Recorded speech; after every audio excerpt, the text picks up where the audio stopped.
Oke, kita lanjut lagi di kandang kedua. Ini stok kita lagi. Total ada 1.600 yang di sebelah sini, dua ini. 1.600 ekor. Ini juga ada 1.600 ekor juga.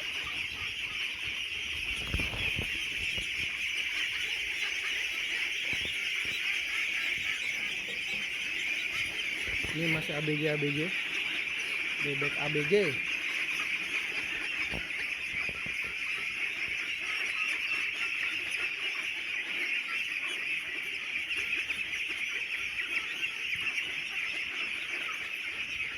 Pada ngikutin tuh, pada ngikutin tuh, pada ngikutin.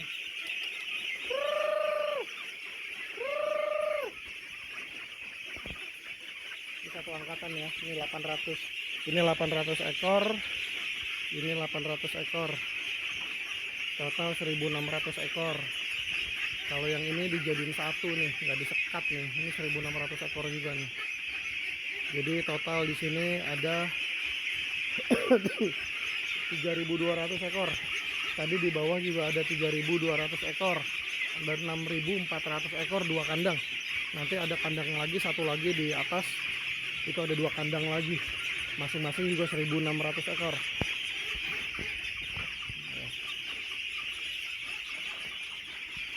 Jadi berapa total? Hampir 9 ribuan ya.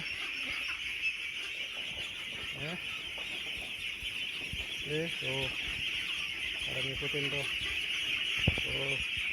Belum waktunya makan ini. Ada lapar nih kayaknya nih.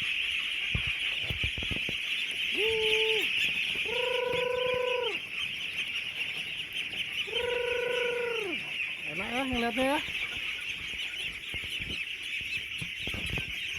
Tuh, pada mau masuk kamera, ini mau masuk YouTube, katanya masuk YouTube. Sehat-sehat. Alhamdulillah sehat-sehat ini.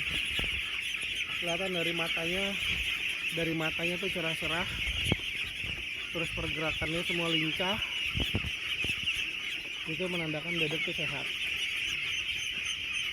Dari mata, dari paruh, dari pergerakan ini lincah semua ini. Alhamdulillah sehat-sehat ini.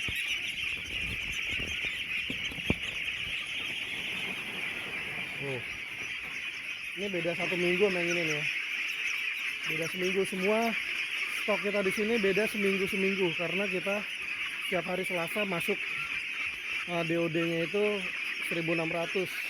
Selasa depannya 1.600. Terus siklus kita terbentuk per minggu itu 1.600 ekor.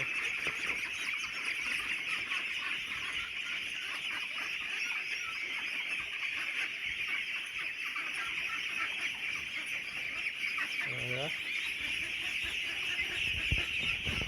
Tapi seperti yang pernah saya sampaikan di channel saya sebelumnya, konten saya sebelumnya, beternak bebek itu tidak seindah seperti yang di YouTube ya. Banyak yang beranggapan bahwa kalau di YouTube itu banyak pasti sukses, tapi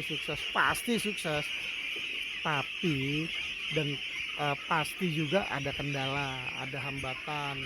Itu udah pasti, nggak mungkin nggak ada sesuatu itu tanpa hambatan, itu nggak mungkin, pasti ada hambatan. Tapi bagaimana caranya kita mensiasati, mencari solusi dan tidak mengulangi lagi itu, menghindari itu. Misalnya kayak masalah cuaca, kondisi kandang. Jangan sampai kondisi kandang itu lantainya itu becek banget gitu ya. Kalau ini lantainya tanggung, kita enak. Kalau misalnya sudah kelihatan kotorannya itu udah tebal, itu harus langsung segera dibersihkan. Karena apa? Karena itu amoniaknya nanti itu akan naik ke atas, mempengaruhi pernapasan bebek, dan itu bisa mempengaruhi kesehatan bebek. Makanya harus segera disemprot, dibersihkan lantainya. Ya, hal-hal seperti itu yang harus rutin dijalankan. Kebersihan kandang ya, sama pemberian pakan pun seperti itu, harus teratur. Dan pemberian pakan kalau mau ada tambahan kayak dedaunan itu boleh ditambahin, misalnya dikasih daun pepaya, daun singkong, eceng gondok boleh loh, itu bisa bisa lumayan tuh, serat, mengandung serat tinggi. Kalau mengandung serat tinggi itu bisa membantu pencernaan bebek. Jadi pakan pakan pelet yang dimakan ini akan lebih mudah tercerna dan jadi daging ya, kalau makanan yang mengandung serat tinggi mempengaruhi pencernaan. Nah, itu tips-tipsnya ya teman-teman ya. Tambah lagi, pertama harus kontrol nih kalau ada bebek yang memang kondisinya sakit, kalau bisa dipisah, ada kandang karantina kayak kita di sana tuh. Itu kandang karantina tuh di situ tuh, itu kandang karantina di pojok. Kalau ada yang sakit taruh di situ. Karena apa, kalau misalnya masih bergabung dengan teman-temannya ini, ya pertama mungkin bisa ketularan gitu kan. Bisa juga kalau secara secara lapangannya, kasarnya, secara ininya, dia karena sakit dia makannya nggak dapet ya, berebutan sama temen itu nggak dapet jatah makan gitu loh. Jadi bakalan pertumbuhannya itu ketinggalan sama temen-temennya. Makanya harus dipisah biar dia makannya juga nggak berebutan sama temen-temennya gitu loh, sehingga pertumbuhannya pun akan normal ya. Itu hal-hal simpel loh, tapi bisa dibilang kalau misalnya kita jalankan ya bisa membantu juga ternak kita biar mengurangi tingkat resiko ya, tingkat resiko. Jadi rata-rata kalau untuk peternakan bebek pedaging ini tingkat resikonya itu yang bagus ya maksimal itu 3% ya, mortalitas ataupun mungkin ada resiko itu kan banyak ya faktor-faktornya, kematian atau mortalitas, terus ada bebek bantet, mungkin pasti ada lah, biasanya itu ada bebek bantet ya, dalam satu situs itu pasti ada. Terus mungkin ada bebek yang cacat, karena pembeli itu nggak akan mau dia ngangkat bebek yang cacat, yang pengkor gitu, yang lehernya bengkok-bengkok, itu nggak mau. Itu salah satu faktor-faktor yang masuk dalam resiko. Itu maksimal 3%. Itu udah bagus banget hasilnya. Misalnya bisa membuat kita peternak itu mendapatkan keuntungan yang standar lah ya, yang standar. Kalau resikonya kita bisa 1% ataupun 2%, itu lebih bagus lagi gitu kan. Jadi standarnya itu 3% ya maksimal kita patok seperti itu. Walaupun kita di lapangan juga pernah kok resikonya sampai 5%, pernah resiko kita pernah bahkan sampai 20% itu kita pernah resikonya, karena pada saat itu satu siklus itu dia kena penyakit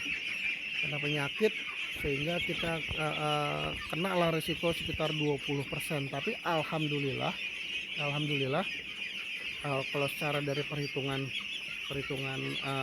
laba ruginya kemarin itu masih bisa dibilang hitungannya balik modal lah ya, masih balik modal, nggak minus ya, nggak minus. Ada juga yang kita resikonya pernah di atas itu, pernah kalau nggak salah itu yang sampai kita rugi sekitar 1 juta lah ya, dari biaya produksi segala macam itu rugi 1 juta.